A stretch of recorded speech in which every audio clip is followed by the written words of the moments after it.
Հայաստանում աշխատավորների իրավունքները պաշտպանված են այսօր։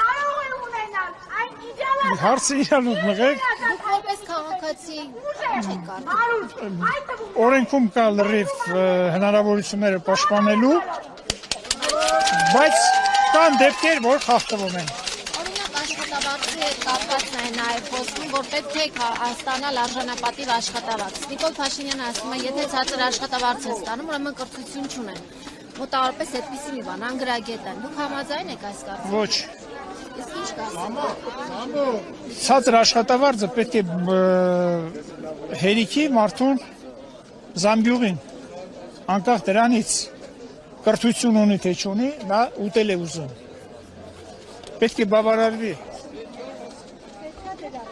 այդ պայմանները, որպեսզի մարդիկ սոված չմնան։ Գիտեք, որ համալսարաններ չի ավարտել Նիկոլ Փաշինյանը, երկրի ղեկավարը, որ նույնիսկ համալսարան չի ավարտել, արդյոք այդպիսի կարծիք արտահայտելու համար հիմքեր ունի։ Միգուցե,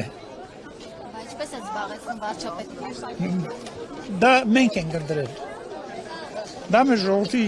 դեմքն է։ Եվ Բողոքելու տեղ չունենք։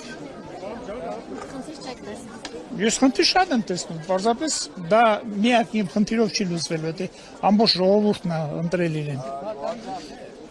Հնարավորություն չկա նորից ընտրելու կամ չընտրելու։ Ինչ կա, ամսի 26 թվականին նորից ընտրություն կլինի, ժողովուրդը արդեն իր դիրքը